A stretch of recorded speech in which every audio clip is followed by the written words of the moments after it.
요한복음 19장 31절에서 42절입니다. 유대인들은 안식일을 대단히 중요하게 생각합니다. 예수님께서 이 십자가에 죽으신 때가 바로 이제 안식일이 곧 다가올 때입니다. 그래서 아직도 이 죄수들이 죽지 않았으면 다리를 부러뜨려서 빨리 죽게 만드는 그런 일이 있었어요. 이 유대인들이 빌라도에게 요청을 합니다. 그렇게 하게 해달라고 요구를 해서 두 사람의 다리를 부러뜨립니다. 그 두 사람이 누구냐? 두 강도예요. 똑같은 일을 예수님에게 하려고 했는데 예수님은 이미 돌아가신 다음이었습니다. 왜 예수님은 그렇게 빨리 돌아가셨을까? 강도들은 그렇게 끝까지 죽지 않고 버텼는데 우리 예수님은 자기 생명을 스스로 하나님 앞에 내어놓으신 분이기 때문에 자기 생명을 일찍이 하나님 앞에 드렸다. 그렇게 볼 수가 있겠습니다. 그래서 다른 사람보다 빨리 숨을 거뒀어요. 죽었는지 확인하기 위해서 예수님의 옆구리를 창으로 찌르게 됩니다. 아무런 반응이 없습니다. 옆구리에서는 성경은 말하기를 물과 피가 쏟아졌다. 그렇게 말하고 있어요. 이 사람이 죽으면 이 혈장과 이 혈액이 분리가 된다고 그래요. 예수님이 물과 피가 쏟아진 것은 그가 완전한 사망 상태에 이르렀다고 하는 것을 보여주고 있는 것입니다. 이때가 언제냐? 유월절 절기를 위해서 유월절 양을 잡는 그 시간이었습니다. 예수님의 시신이 지금 나무에 매달려 있는데 그런데 누구도 나타나지 않아요. 예수님의 제자들도 다 어디로 갔는지 베드로도 나타나지 않고 바로 며칠 전에 죽었다 살아난 나사로도 어디 갔는지 없고 병고침 받은 사람도 없고 여인들 몇 명만 예수님의 시신을 떠안고 있는 이런 상황이 되어버리고 말았습니다. 근데 내버려두면 공동묘지에 던져지는 겁니다. 무덤도 없습니다. 그냥 던져져서 버려지는 겁니다. 이런 상황 가운데 한 사람이 나타나요. 그가 누구냐? 아리마대 사람 요셉입니다. 마태는 이 아리마대 요셉에 대하여 증거하기를 그는 주님의 제자였다. 마가는 그는 하나님의 나라를 기다리는 사람이고 산헤드린 공의 회원이었다. 이 요한복음도 예수님의 제자였다. 이렇게 기록을 하고 있습니다. 그 전까지는 이 요셉이 예수님의 제자인 걸 몰랐어요. 누구도 몰랐어요. 그런데 지금 이 시간에 예수님의 제자라는 사실을 커밍아웃 드러낸 겁니다. 이 사람이 산헤드린 공회원인데 우리로 말하면 국회의원이에요. 그런데 실제로는 우리 국회의원보다도 이 산헤드린 이 회원이 훨씬 더 권세가 있습니다. 아주 권력이 있는 자리고 대단한 자리입니다. 단순히 투표해서 뽑는 그런 자리가 아닙니다. 모든 백성들에게 존경을 받는 그런 사람이어야 합니다. 그가 바로 산헤드린 공회원이었어요. 11장 42절 43절에 보면 예수님의 말씀을 듣고 바리새인과 그 종교 지도자들이 예수님을 몇 명이 믿었습니다. 출교를 당할까 봐서 감히 드러내지 못하고 속으로만 믿었다. 그런 기록이 나와 있어요. 그렇지만 자기 명예를 지키기 위해서 자기가 지금 누리고 있는 걸 잃어버릴까 봐서 예수를 믿는다고 감히 말을 하지 못했던 그런 사람들입니다. 이 아리마대 요셉에 대해서 이 성경학자들이 이 두 가지 얘기를 해요. 좋게 얘기하는 사람도 있고 나쁘게 얘기하는 사람도 있고. 아리마대 요셉은 아주 비겁한 사람이다. 어떻게 죽은 후에야 무슨 숨겨놓은 자식처럼 와가지고 울고 어머니 그러고 그런 일이 있잖아요. 아리마대 요셉은 별로 존경할 만한 사람도 아니고 일고에 가치가 없는 사람이다. 그렇게 평가하는 사람이 있어요. 또 한편에서는 이거 봐라. 정말 그를 사랑했는지는 그가 죽었을 때 보면 안다. 옆집 사람이 죽으면 눈물도 안 나오는데 내 집 강아지가 죽으면 눈물이 나와요. 그 왜 그래요? 더 사랑했으니까 그런 거예요.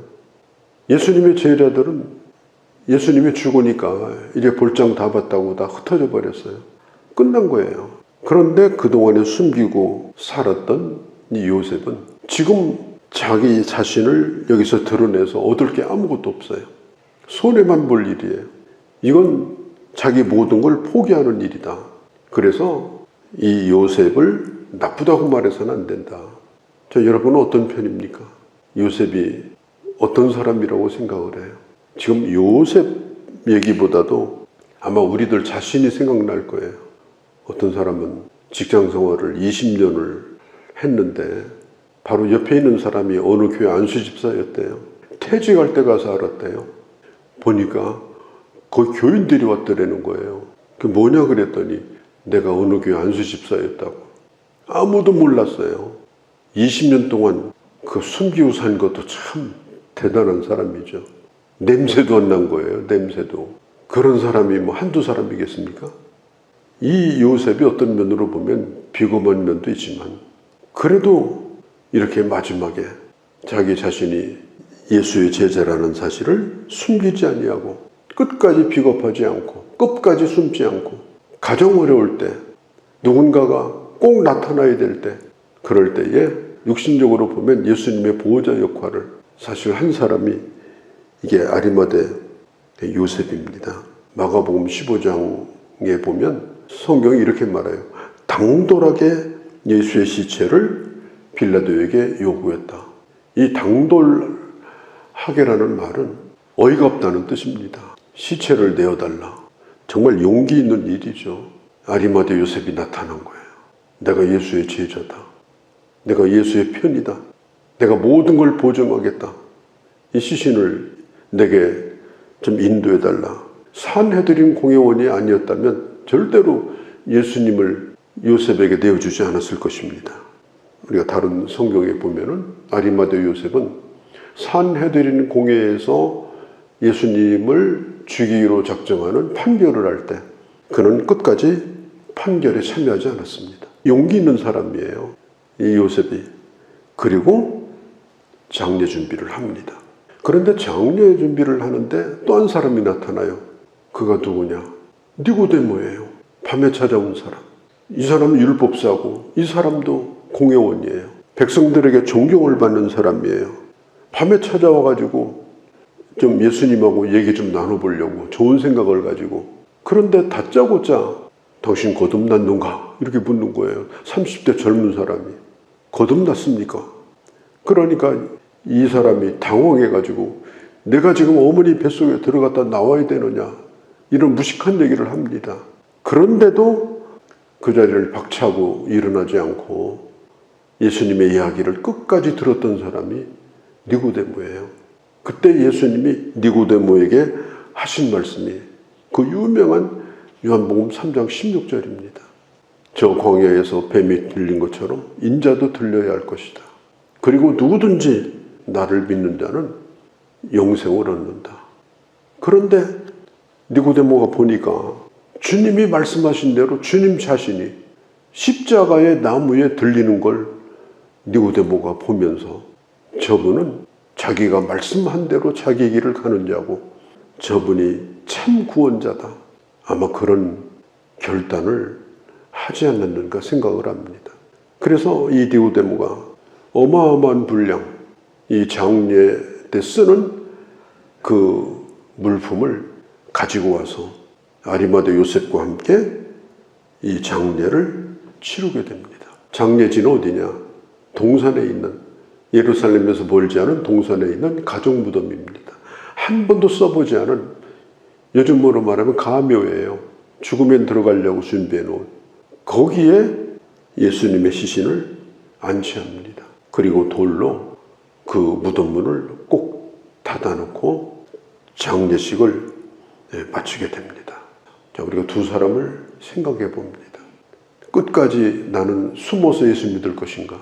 아니면 가장 어려울 때, 가장 교회가 힘들 때, 이 세상에서 오히려 교회가 욕을 먹고 신자가 불신자에게 욕을 먹을 때 그 모든 걸 각오하고 충성스러운 예수 그리스도의 제자로 나는 예수 그리스도를 편드는 사람이 되겠는가? 나는 거기서 복음을 전하는 사람이 되겠는가? 주님의 이름을 부끄러워하면서 살아왔던 우리 자신의 모습은 아닌가? 내가 그렇게 대단한 사람인가? 바깥에 나가서는 입달싹도 못하면서 그렇게 살아가는 우리 모습은 아닌가? 교회에서 빤듯하게 신앙 고백을 하는 것만큼 내가 세상에 나가서 나는 이 세상에서 들으라고 증언하는 제자로서 나는 살고 있는가?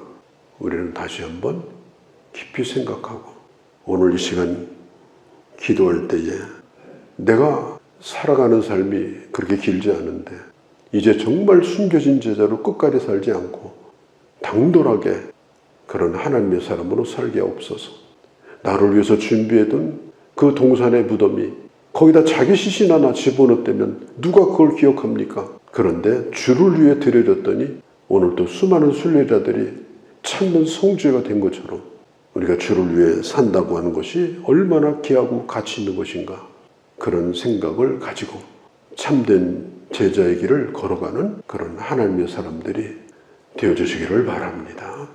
거룩하신 우리 아버지, 오늘 숨겨진 두 제자를 보았습니다. 우리가 그를 비겁하다고 욕하기 전에 우리 자신도 그러하지 아니하였는지 우리 자신을 다시 한번 돌아보게 됩니다. 하나님의 교회에서만 큰 소리로 주님을 찬양하고 고백하는 것으로 끝나는 제자라면 그것이 얼마나 부끄러운 일인가를 오늘 이 아침도 저희들 깊이 생각합니다. 주님, 이제는 드러난 제자로 공인된 하나님의 사람으로 이 땅에 복음을 증거하며 증인으로 살아가는 그런 저희가 되게 하여 주시옵소서. 그런 용기를 주시고 그런 발걸음을 걷게 하여 주시옵소서. 우리 주 예수님의 이름으로 기도하옵나이다.